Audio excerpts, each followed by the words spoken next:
queria acabar a aula mais cedo, mas a pergunta do Léo vai me carregar para um campo mais. O Léo me perguntou assim, ó, professor, como que o físico entende o conceito de energia? Até isso que a gente estava conversando agora. Aí eu falei assim, ó, o físico em geral eu não sei, eu sei como eu entendo energia. E é o que eu estava falando antes de começar aqui, que eu entendo energia exclusivamente como uma abstração matemática. Se você pegar o livro do Feynman, aí está um bom livro para vocês pegarem para ler. Aliás, é incabível sair da graduação em física sem ter lido muitas coisas do Feynman. A parte de energia, ele não fala diretamente, mas ele dá a ideia dessa coisa abstrata que nunca acaba. Ele dá a ideia da construção em bloquinhos. Tá? E aí o Léo fez um comentário que foi muito interessante. Ele falou assim, não, professor, porque muda. O que eu vejo só na mecânica é uma coisa, na termodinâmica é outra, a hora que vai para a quântica é outra. Então tá. Não, mas é interessante o seu comentário. Então, como é que é a energia vista do ponto de vista da mecânica? Vista a partir do ponto de vista da mecânica, a energia nasce da seguinte pergunta: o que uma força produz quando ela atua no espaço? Tá? É uma pergunta ainda vaga, mas o que eu estou querendo? A grosso modo, como é que você resolve problemas de física? Lá você tem a força resultante. A força resultante é o somatório de todas as forças que atuam em torno, certo? E vocês sabem, melhor do que eu, que somar vetor, cara, é chato, hein? Então, quando eu faço a pergunta de uma força produz quando ela atua no espaço, eu estou buscando um meio de fazer o seguinte, cara, e se eu conseguisse descrever o movimento não mais através de vetores? E se eu buscasse alguma grandeza escalar que me fosse tão eficaz quanto é o vetor? Estamos só falando de grandezas matemáticas. Vetor é outra abstração matemática. Que me fosse tão eficaz quanto é o vetor para descrever. Bom, mas se eu quero obter um produto, se eu quero obter uma grandeza escalar, qual a melhor coisa para obter uma grandeza escalar? Fazer um produto escalar. Olha que show de bola. Então, eu opto por fazer o produto escalar.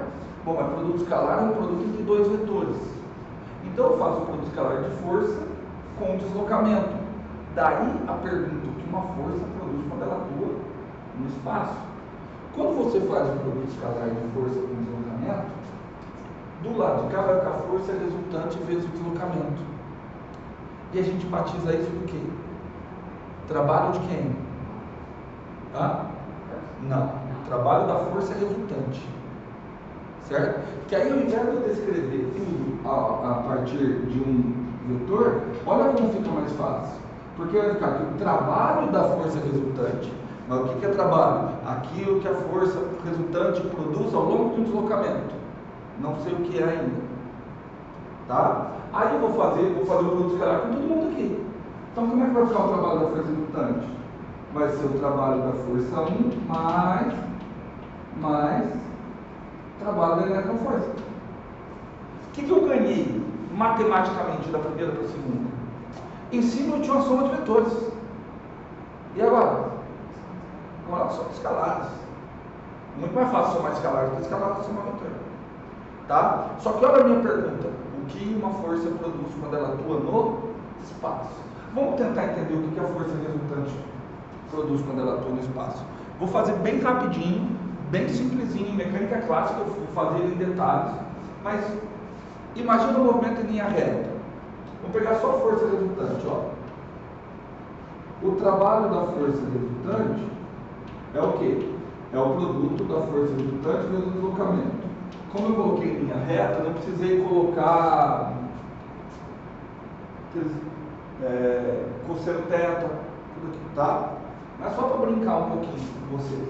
Bom, mas então o que eu vou ficar? Olha a minha pergunta, nunca se esqueçam da minha pergunta. O que uma força produz quando ela atua no espaço? Traduzindo, não é para aparecer tempo ali, hein? Tá bom? Ok? E aí nós vamos tentar ver o que uma força produz quando ela atua no espaço. Bom, pelo menos uma força não, que a força resultante produz, né? Então, força resultante, massa vezes aceleração. ΔS eu vou escrever como sendo velocidade média vezes ΔT. Tá bom? Oi? Ah, mas isso aí não estraga o prazer, né? Mas eu mato esse tempo.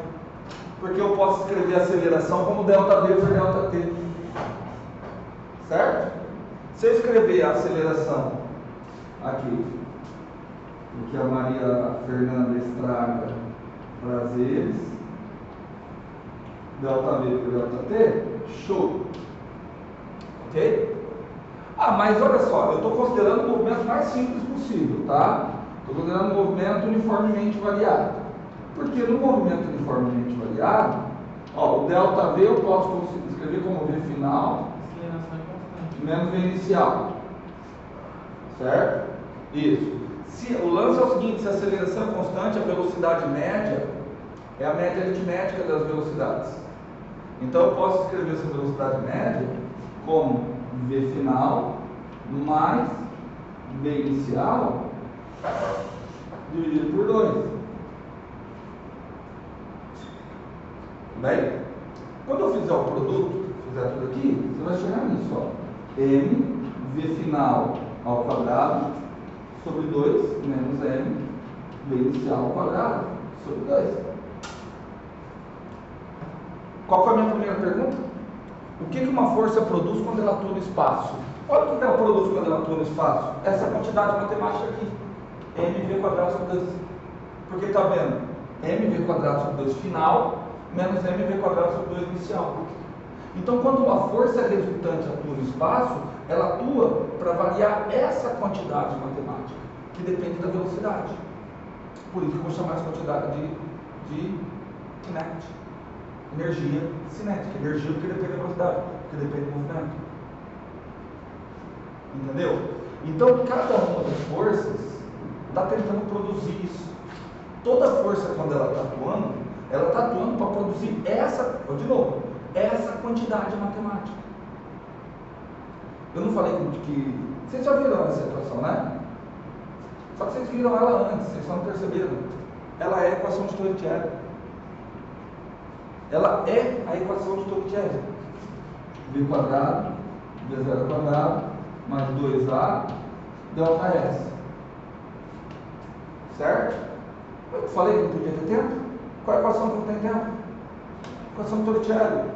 Passa o V0 para cá, passa o V0 para cá, passa o 2 dividindo, escreve a aceleração como força pela massa, passa a massa multiplicando. Você vai ficar com o trabalho da força resultante. Então, a força resultante, ela trabalha para produzir essa quantidade matemática. Tudo bem? Estamos juntos? Aí acontece o seguinte, Léo. Aí eu vou avaliar a força-peso. Quando eu vou avaliar a força-peso, vamos imaginar o trabalho da força-peso durante uma descida. Tá aqui, ó. Tá aqui o corpo.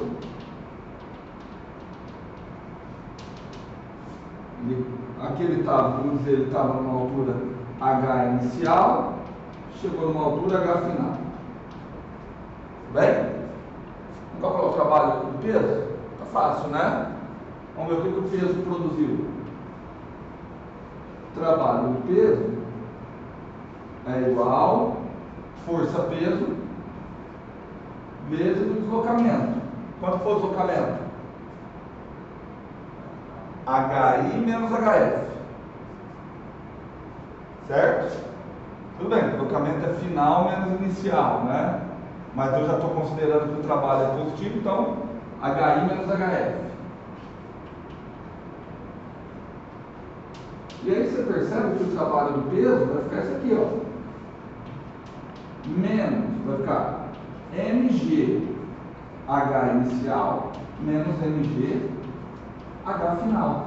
O que parece um pouco contraditório. Porque o que você esperava? Que fosse alguma coisa no fim menos alguma coisa no início. Só que o que deu? Alguma coisa no início menos no fim. Não deu uma variação, deu o oposto de uma variação. Tá? De qualquer modo, eu vou batizar essa coisa que variou de energia potencial. Então eu digo que o trabalho do peso variou negativamente a energia potencial gravitacional. Igual peso tem outras trocentas forças. Força elástica, tem tudo. Mas eu quero chegar como é que nasce o conceito de energia na mecânica. Agora vamos imaginar uma outra situação. Vamos imaginar uma outra situação.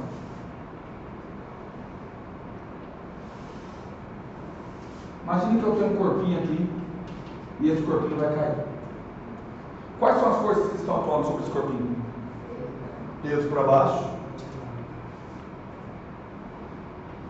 Qual outro? Normal, perpendicular. Esquece atrito, tá? Se você fosse resolver esse exercício, você tem que decompor peso. Olha como via energia mais fácil. O que eu posso dizer? Eu posso calcular o trabalho da força resultante. O que eu sei? Que o trabalho da força resultante é o trabalho do peso mais o trabalho da normal. Só que a normal é perpendicular ao deslocamento. Então o trabalho da normal é quanto? Zero. Então a força normal não realiza trabalho. Ixi, mas eu acabei de ver um negócio. Eu acabei de ver que o trabalho da força resultante varia uma quantidade matemática. Do que eu vou dizer essa quantidade matemática? Energia cinética. Então eu vi e eu batizo dessa forma. O trabalho da resultante varia energia cinética. Mas no caso é mesmo? Energia cinética. Não, mas se for outro nome. Kinetic. Vem de kinetic. Tá? E o trabalho do peso? Varia negativamente uma outra quantidade matemática que eu chamei de energia potencial gravitacional. E então, a partir da junção dessas duas coisas, eu interpreto aquele negócio da seguinte forma: olha, um aumento na energia cinética advém do quê? Diminuição da energia potencial. Então aí eu construo, entendeu? Eu construo a ideia de que existe uma quantidade que eu batizo de energia mecânica que se conserva. Porque eu posso escrever só final menos inicial igual a inicial menos final. Passo tudo que é final para o lado de cá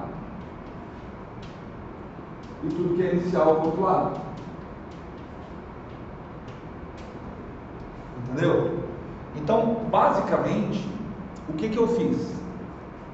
Eu demonstrei. Quando você diminui uma, só aumenta a outra. Exato. Então aí, Então, o que eu fiz? Eu demonstrei um teorema. Está levantando a mão, João? Não. Eu demonstrei um teorema. Eu demonstrei que para determinadas forças, que nós vamos chamar de forças conservativas, essa quantidade matemática que eu resolvi chamar de energia, mas o que é energia? Resultado da ação da força no espaço, ou aquilo que é produzido pelo trabalho de uma força. E aí essa quantidade matemática se conserva. Ok? Isso dentro da mecânica. Na termodinâmica, eu dou um salto. Eu dou um salto porque, olha só, na mecânica, a conservação da energia é um teorema. O que significa isso? Eu parto de algumas definições e demonstro.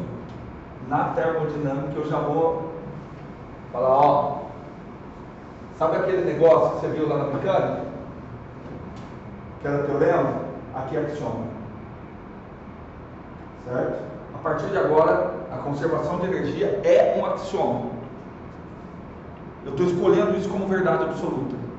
Mas para escolher isso como verdade absoluta, lembra que aqui, isso aqui era verdade só para algumas forças, que a gente chamou de conservativas.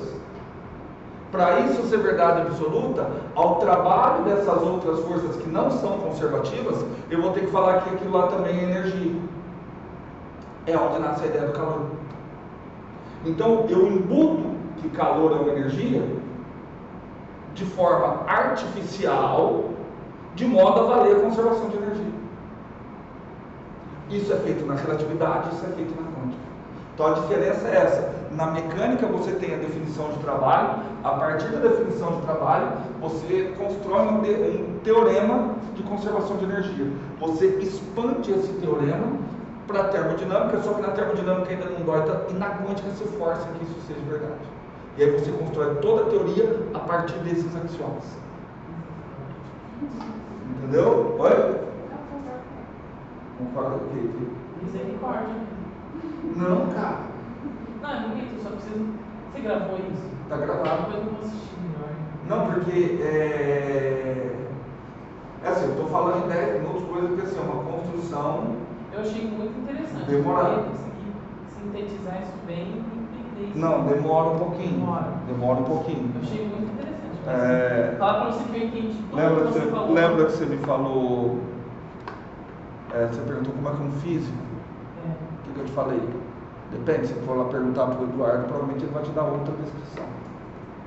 Essa é a minha interpretação. A parte que existe essa troca, né, de que na mecânica é um teorema, aqui é um axioma, isso não é de opinião. Na quântica também, aqui você trata como axioma. Tá? Coisa já definida, isso é verdade.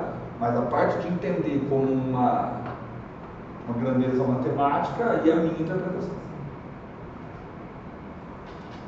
E eu acho isso extremamente sensacional, porque o salto que você tem quando você vem para cá, porque o grande salto conceitual é você tratar calor como energia.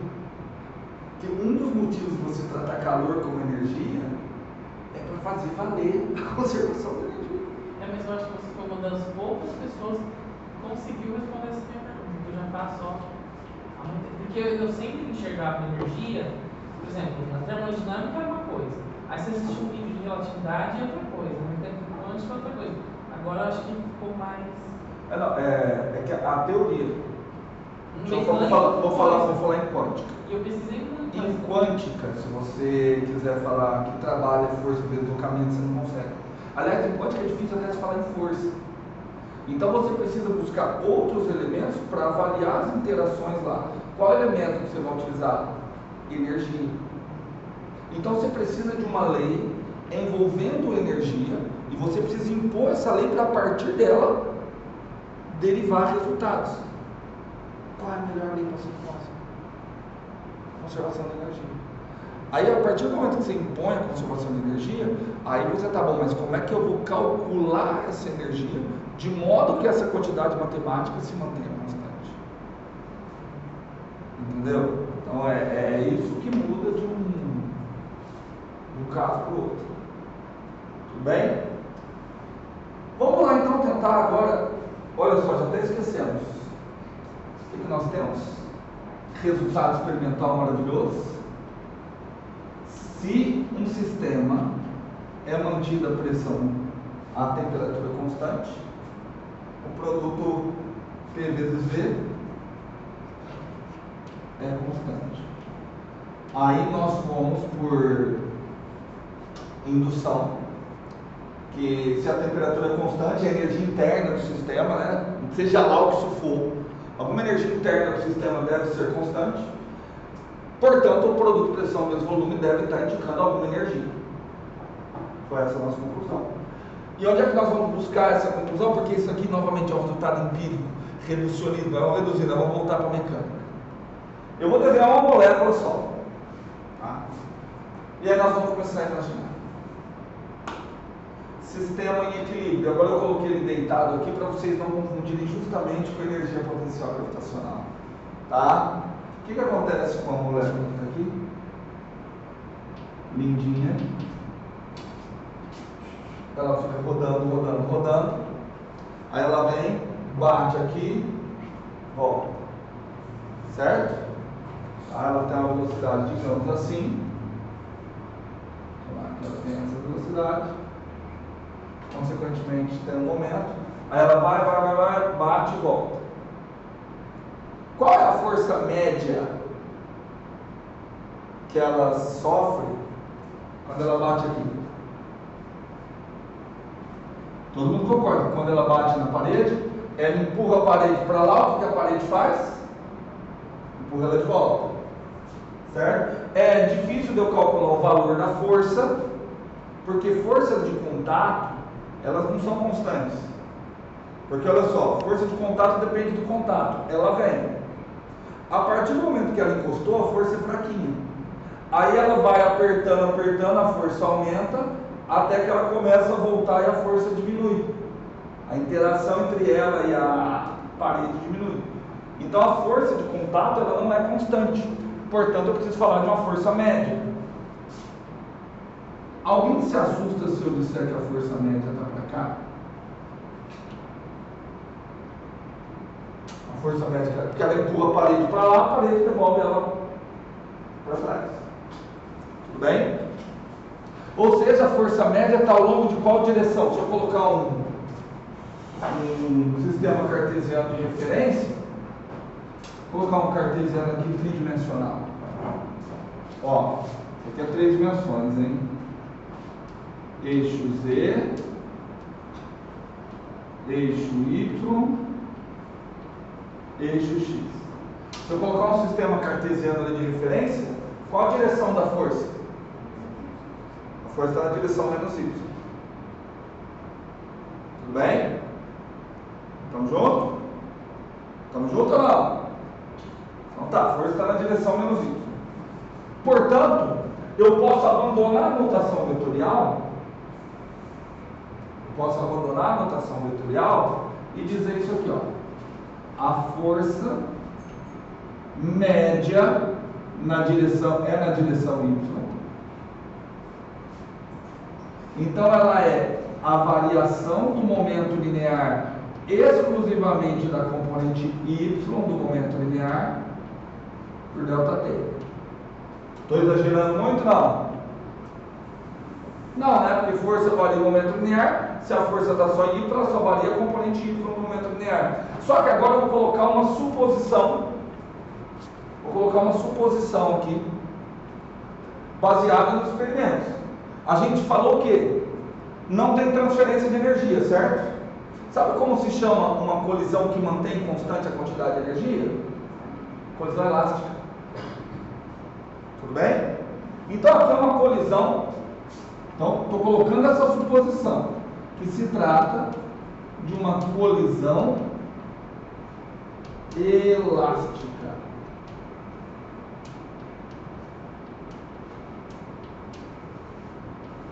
Então, se trata de uma colisão elástica. Certo, Jair? Mas peraí, se se trata de uma colisão elástica, quer dizer que a molécula não perde energia depois de bater. Quer dizer que se ela estava indo com uma energia, ela volta com a mesma. Tudo bem? Então ela estava indo com energia cinética. Quanto que é a energia cinética que ela estava indo? mv² sobre 2. Certo? Quanto é que a energia cinética que ela está voltando? mv² sobre 2. Espera aí, mas esse V dela tinha 3 componentes. Componente X, componente Y, componente Z. O que aconteceu com a componente X da velocidade? Vocês estão demorando para responder, ou porque a pergunta é muito óbvia, ou porque vocês estão viajando. Ela recebeu uma força, não recebeu? Força muda o quê? Velocidade. Ela recebeu uma força ao longo de qual direção? Y. Se ela recebeu uma força ao longo da direção Y, o que aconteceu com a componente X da velocidade? Nada. Porque a força está ao longo de Y. O que aconteceu com a componente Z da velocidade? Nada. Qual a única componente que mudou? Y. Mas deve ter mudado a componente Y sem alterar a energia cinética. O que isso significa? Só mudou a componente.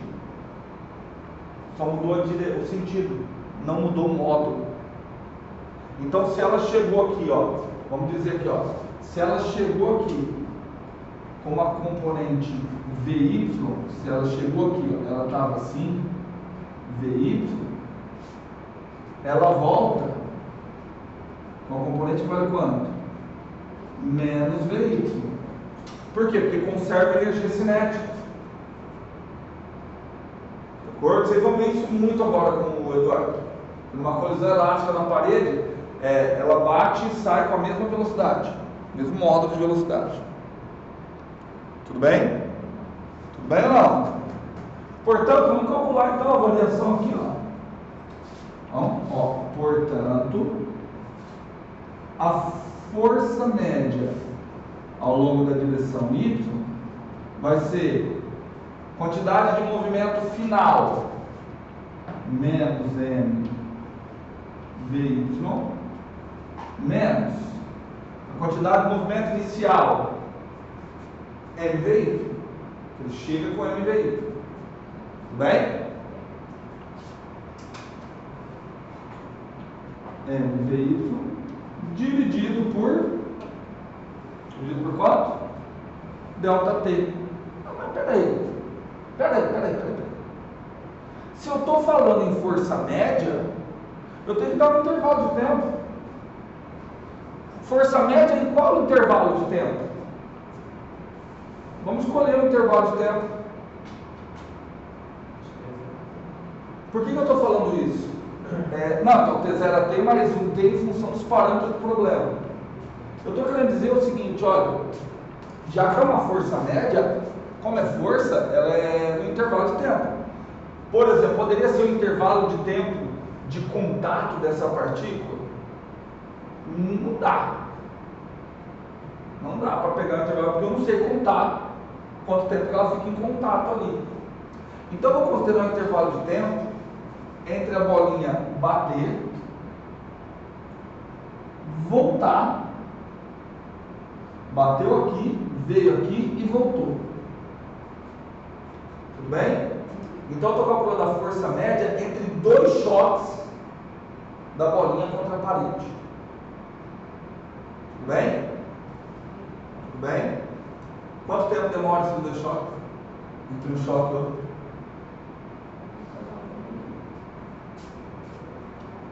Vou ajudar vocês. Vamos dizer que esse comprimento aqui é L. Vamos dizer que esse comprimento aqui é L. Como é que eu calculo o comprimento? Relacionando com VY. Olha aqui. Concordam comigo que VY é delta S por delta T? Tudo bem? Então, delta T é quem?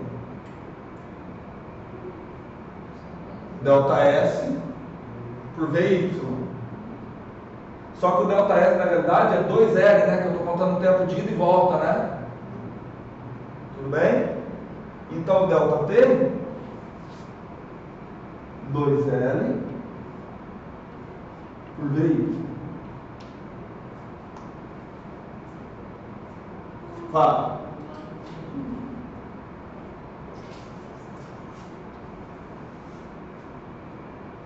Estou pegando só o pedacinho da bolinha, tá? Olha lá, João. Estou considerando que a bolinha está indo para lá com a velocidade VY. Certo? Eu quero o tempo que demora para ela ir e voltar, de acordo? Quando ela vai e volta, que distância que ela percorre? Quanto? Para ir L, para voltar mais L. Qual distância ela percorreu? 2L. Então eu posso calcular que a velocidade é delta S por delta T. De acordo? Delta T é o tempo que eu quero, quanto tempo que ele demora para ir e voltar. Foi? Então quanto que é o delta T? 2L por VI. Ficou mais claro aí, João? Foi? Então tá. Então dá para melhorar essa equação da força aqui, né? Então dá para melhorar. Dê uma olhada. Carreta que a força média em Y é igual a quanto? Vamos, já faz aí de cabeça, vamos?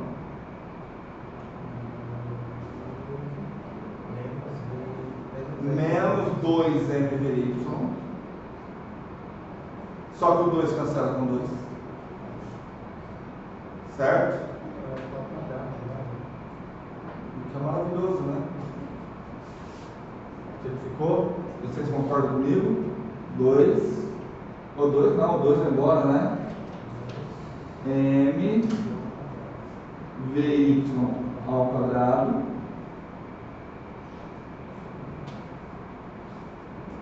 sobre L.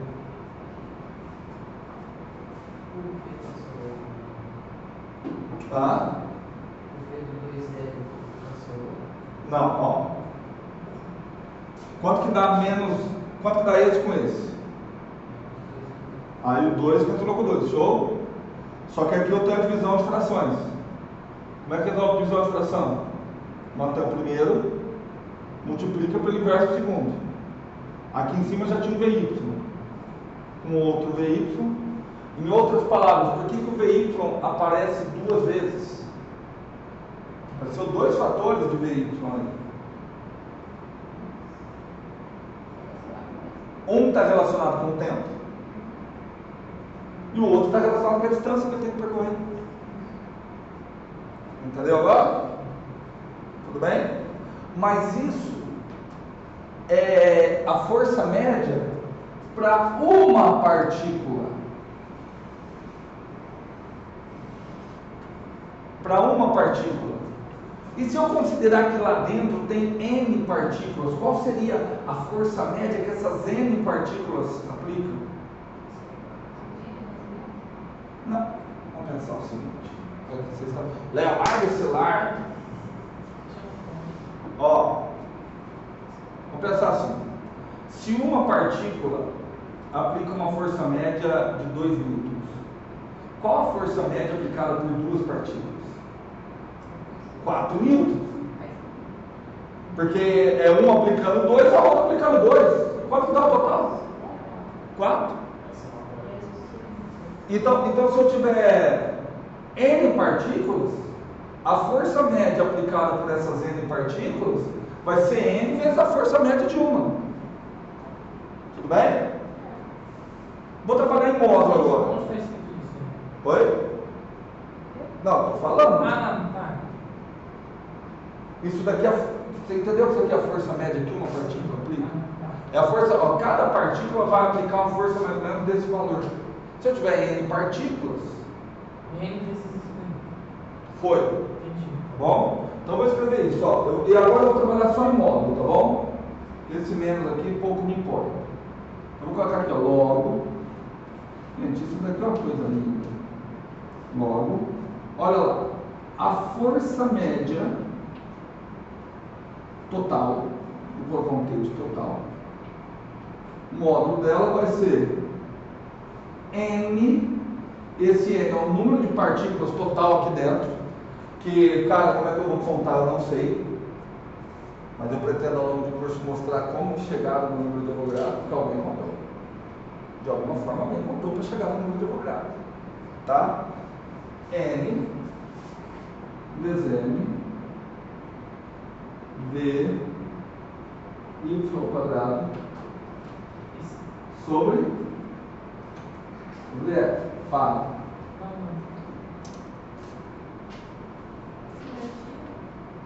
Oi? Não, módulo. Ah, tá, desculpa.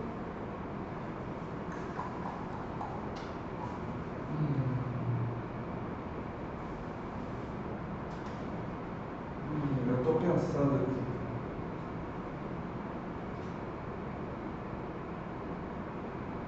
Estou somando a zero.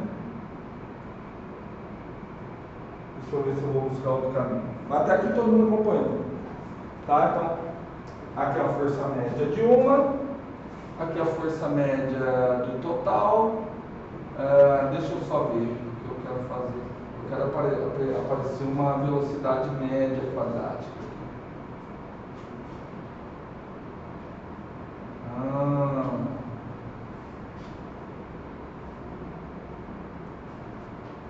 Ali tem um problema quando eu faço isso. Eu já vou aparecer desse ano. Tem um problema quando eu faço isso, porque eu estou dizendo, quando eu multiplico tudo isso? Que todas as partículas têm a mesma força média.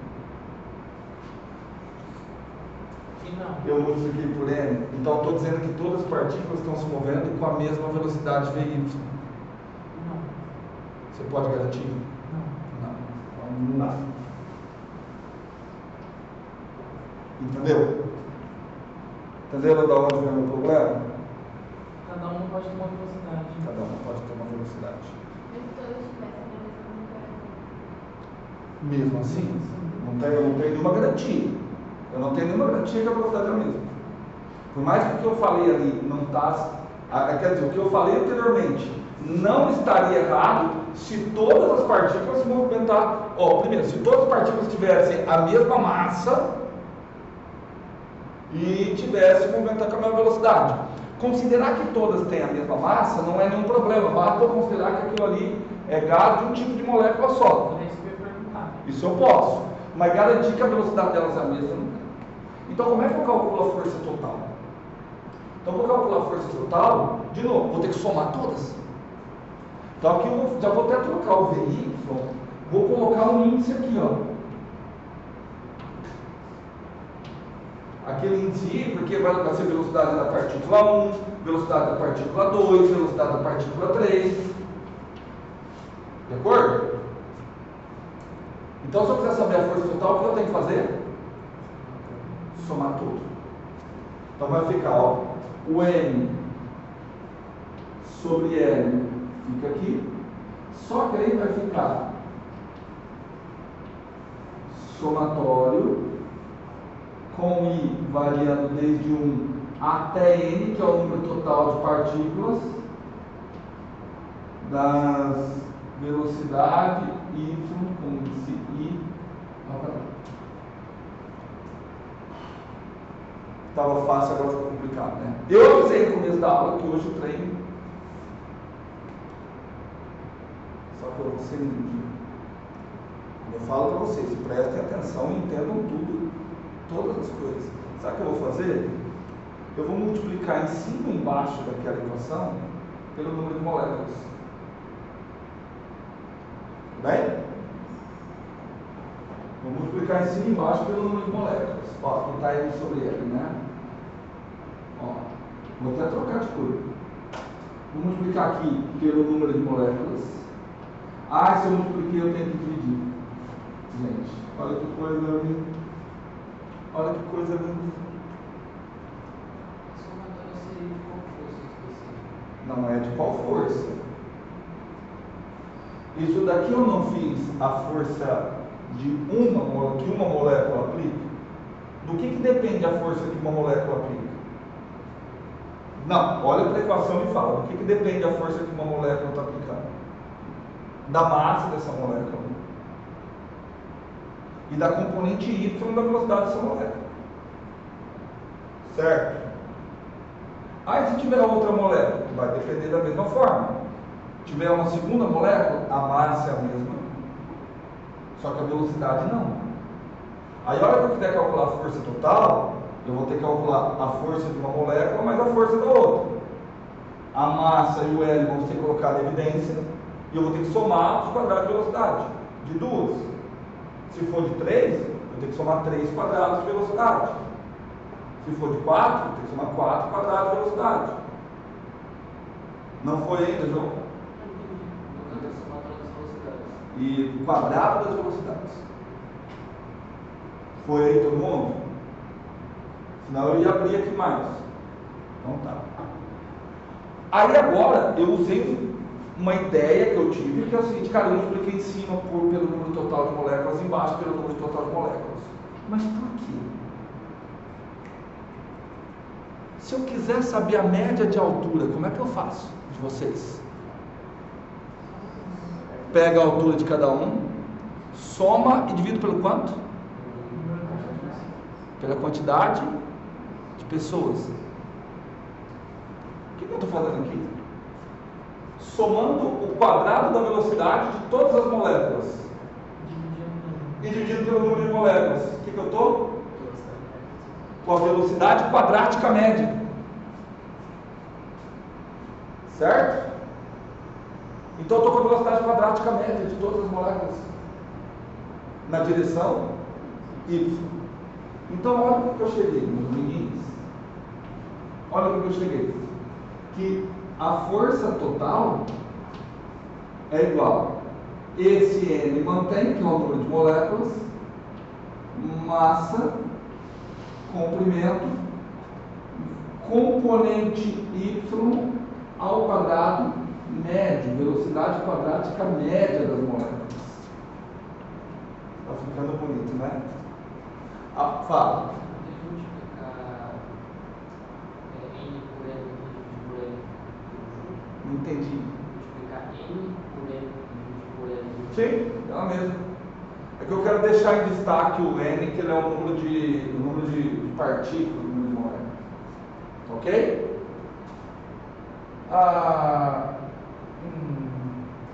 Deixa eu fazer uma pergunta, deixa eu fazer uma pausa. Vamos ver, vou brincar com a intuição de vocês. O que ali está envolvendo a velocidade quadrática média, mas na direção Y? O que vocês esperam da velocidade quadrática média na direção X? Que ela seja igual, né? Tem alguma preferência de direção? Vocês acham que as moléculas se movem em alguma direção? Porque, ó, deixa eu pausar. Ó, pausa. Porque o que acontece é o seguinte, ó. A velocidade quadrática média, que é a velocidade total da molécula, é fácil de calcular. É praticamente um teorema de Pitágoras. É a componente x média mais a componente y média mais a componente z média. Tudo bem? Vai dar a velocidade quadrática? É, isso. Mas por que você fala quadrática? Porque está quadrado. Porque a média que eu cheguei não foi na média das velocidades. Eu não estou somando velocidade dividido por n. Eu estou somando o quadrado de velocidade dividido por n. Que número é isso? Boa! Te dá duas velocidades, tá? Você calcula a média para mim. 5 menos 5. Quanto que dá a média? Zero. Zero. Agora calcula a média do quadrado dessas duas velocidades.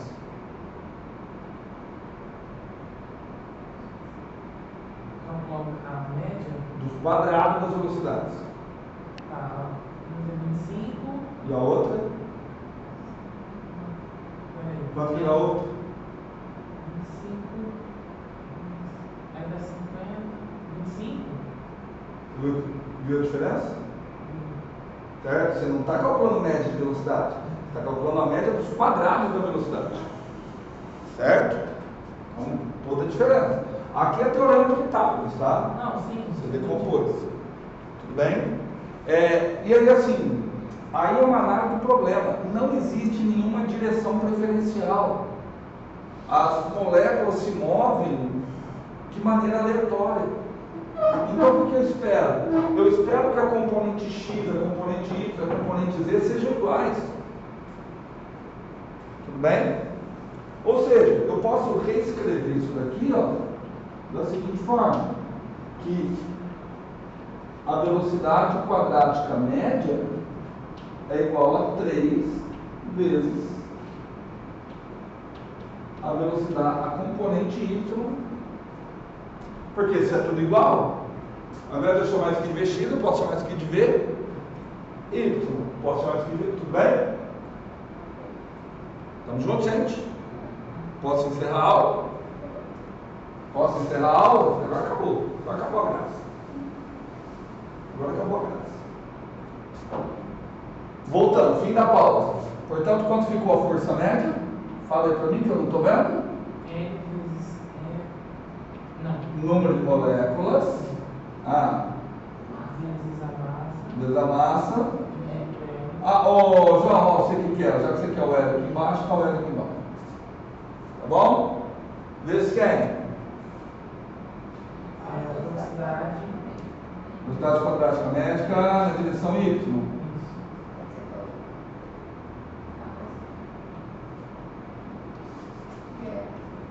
Pode ser assim? Vocês ficam bravos. Pela mesma. Sim. Mas qual que é a diferença? É que quando eu falo da velocidade quadrática média, eu estou falando da propriedade global da molécula. Quando eu falo só da componente Y, eu estou falando só em uma componente. Por quê? Eu não quero falar de energia, então eu tenho que falar de tudo. Energia, como é escalar, não tem decomposição. Entendeu? Por que apareceu esse 3 mesmo? Porque a molécula pode se mover em quantas? Porque a molécula tem quantos graus de liberdade? Cara, isso me dá vontade de chorar, de tão bonito que é. Essa molécula tem 3 graus de liberdade. Por isso ali apareceu 3. Eu estou falando que a hora que eu falo que não tem nenhuma preferência, eu estou falando o seguinte: olha, a energia é dividida igualmente para cada grau de liberdade. Eu já vou antecipar, estou falando do teorema da equipartição de energia. Poxa, Léo, estava aqui, eu apaguei. Eu posso escrever força como sendo pressão vezes área. Mas qual área? Eu coloquei até amarelinho porque é essa área aqui. Certo? A área de contato. Ótimo, tem que ser a área de contato. A área de contato das moléculas. Perfeito, João. Certo? Aí o L passa multiplicando. O que seria a área de contato vezes L? O volume ocupado pelo gás. Então o que ficou do lado de lá? Pressão vezes volume. Certo? Quando eu passo para o lado de lá,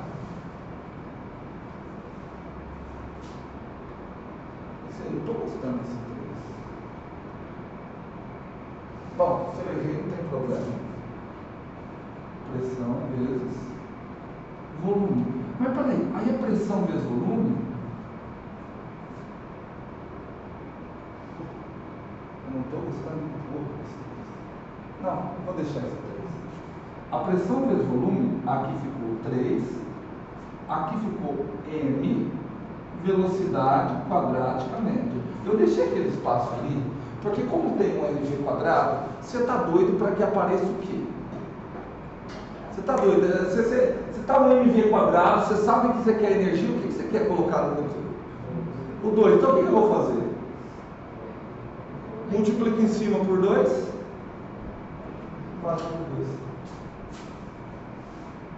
Cara, olha que coisa linda. Olha que coisa linda. O N foi para O N? Ele está aqui, ó, você não está vendo ele. Você que não está vendo ele. Agora você está vendo ele melhor? Tá. Vamos lá. Até a parte de virar pressão mais volume, você entendeu? Beleza? Então vamos lá. Aí o que ficou do lado de cá? Ficou o N. O L já tinha ido embora. Certo? Tem o sobre 3. Tudo bem? E tem o M. V quadrado. Certo? Só que esse mv quadrado lembra energia cinética. Então, na realidade, eu gostaria que fosse mv quadrado sobre 2. Certo? Gostaria que fosse mv quadrado sobre 2. Olha, eu posso fazer sobre 2. Só que se eu dividir por 2, eu tenho que fazer em cima. Multiplicar por 2. Entendeu agora? Porque agora, olha o que apareceu. Cara, apareceu mv quadrado sobre 2. mv quadrado sobre 2 é o quê? Energia cinética, mas não pode ser energia cinética porque ali está a velocidade quadrática média. Vamos dar outro nome ao invés de energia cinética? Energia cinética média. Certo? Isso Eu não posso falar que a energia cinética média se eu estiver falando de um gás composto de uma mesma molécula que é massa. Pronto, exato. Certo? Cara, olha que coisa linda. Olha que coisa linda. Pressão vezes volume deu 2/3. É óbvio que tem que ter um número de moléculas. Cara, parou. Não, parou. Isso daqui é a energia cinética média de uma molécula. Certo? Concorda? Isso aqui é de uma molécula, porque a massa de uma velocidade quadrada média de uma.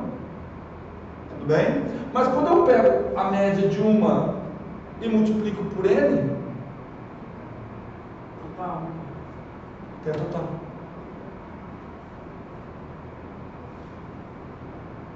Certo? Tudo bem? Vou colocar assim. Vamos colocar a energia cineticamente. Nossa, eu fiquei um pouco confusa agora. Porque na minha cabeça a gente tinha deixado de falar de uma molécula para aquele teste igual a somatória. Oi, é verdade. Maria, de novo, você está certo. Vou manter o N. Verdade. Mas eu vou colocar aqui, ó. Energia cineticamente. Mas o que eu quero discutir agora? Eu estou enfocado com a discussão posterior. Qual é o resultado do Bohr? PV, se a temperatura fala se a temperatura é constante, o produto PV é constante. Fala alto para mim. Se a temperatura é constante, mas se o produto PV é constante, quer dizer que 2/3 vezes a energia cinética média é constante. Certo?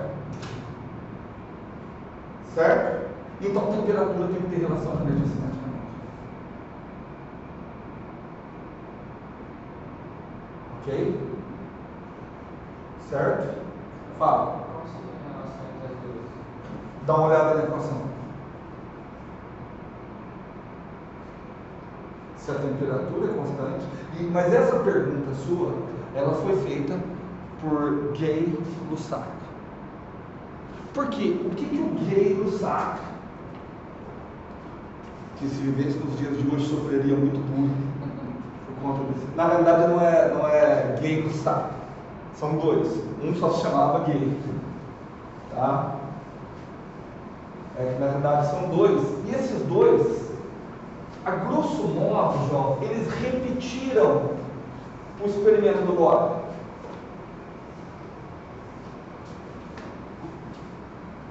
Eles repetiram o experimento do Bohr, só que esse é assunto que eu vou aprofundar mais na aula que vem, só vou dar um spoilerzinho. Só que o que os caras descobriram? Vamos lá. Lei de Bohr. Se a temperatura é constante, o produto PV é constante. Ok? Só que os caras sabiam o seguinte: se eu manter a pressão constante e variar a temperatura, o volume cresce linearmente com a temperatura. Certo? E a mesma coisa, eles sabiam, se eu mantesse o volume constante, mantém o volume constante e varia a temperatura, você muda a pressão. Então o que os caras sabiam na realidade? Vou colocar aqui como extra, mas eu vou aprofundar isso aqui na aula que vem. Os caras sabiam o seguinte: que o produto P vezes V é diretamente proporcional à temperatura. Tá certo? O produto P vezes V, ele é diretamente proporcional à temperatura. Mas se é diretamente proporcional, como é que eu transformo uma relação de proporcionalidade numa relação de igualdade? Coloco uma constante multiplicativa. Então os caras sabiam que é o seguinte: olha, eu posso escrever o produto P vezes V como sendo uma constante vezes T. Essa constante é chamada de constante de Boltzmann. Se você fizer uma análise dimensional, você vê que ela tem unidade de capacidade térmica. Tá? unidades de capacidade térmica. Ok? E aí? Estamos juntos? Mas eu vou explorar isso aqui mais na semana que vem. Mas peraí. Se PV é KT e PV é 2/3 de N energia cinética, dá para tirar a relação entre a energia cinética média e a temperatura? Entendeu? Certo? Daqui você tira a energia cinética. Então, cara, olha que absurdo. Quando você está colocando um termômetro num gás, você está de alguma forma medindo a velocidade desse gás. A velocidade média. Se você criar leis de trânsito, você pode multar os caras com o termômetro. Percebe que coisa bonita? Aí vem um problema que nós ainda vamos discutir ele mais para frente. Que todo lugar, todo livro você pegar, o que é a temperatura? A temperatura é a medida da energia cinética média das moléculas. Todo lugar vocês já viram isso. Com o que a gente tem até agora, a gente pode concluir isso? Não. Eu posso concluir que a temperatura está relacionada à energia cinética média de moléculas? Em que situação? Situação de um gás, mas quais condições eu coloquei? Coloquei que não existia perda de energia entre as colisões, só com colisão elástica. É o que a gente vai colocar depois, que é um gás ideal. Certo? Então, no momento, a gente só pode ter uma ideia e projetar. Cara, a temperatura tem a ver com a energia cinética média. Mas ela é diretamente proporcional à energia cinética média de moléculas, exclusivamente para gases. Até porque medir a energia cinética média de moléculas de sólido, porque as moléculas do sólido, elas estão o quê? Vibrando.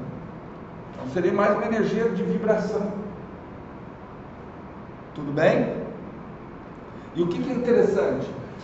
Eu fiz uma justificativa que ela é muito rudimentar, baseada em pouquíssimas coisas, né? Aquele L, aquele comprimento, e ainda assim a gente consegue uma descrição microscópica de uma coisa macroscópica. Isso daqui também, ó. Isso daqui era experimental. Isso aqui é coisa empírica conhecida. Ok? Certo? E aí na aula que vem a gente vai entrar em outra coisa. Dá uma olhada. Olha que negócio legal. Por isso que eu não queria, eu queria parar aqui hoje. Mas o João não para de fazer pergunta, atrapalha a aula. Mas agora é para você, João. Se você errar, eu vou tirar um ponto na sua prova. Olha aqui. O produto pressão vezes volume obrigatoriamente tem que ser um número positivo. De acordo?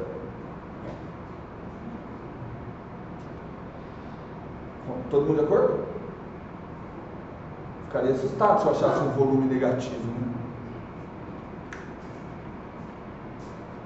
Então o que tem que acontecer com a temperatura? Se do lado de cá é positivo, o que tem que acontecer do lado de cá? Tem que ser positivo. Ué, então eu não posso pôr um gás a menos 10 graus Celsius? Nós precisamos, não a escala Kelvin, nós precisamos de uma escala de temperatura absoluta. Nós precisamos de uma escala de temperatura que não admita valores negativos. Então isso é uma necessidade teórica. Não é porque alguém escolheu. Oi? Já existe a escala Kelvin. E aí, olha o que seria. Mas quem olha para a equação me diz quem é que seria o zero dessa escala. É assim, só que aí você está comparando aqui com aqui. O Leandro está comparando aí, está falando só, o zero dessa escala seria quando a energia cinética média fosse zero. Ou seja, quando todas as moléculas estivessem paradas. Tá? Só que isso, a nível visual, é impossível. Olha para essa equação e me diz, qual seria a zero dessa escala? O zero dessa escala seria a temperatura na qual o gás não ocupa nenhum volume. Se não existisse, né? Ou a pressão, qualquer um dos dois.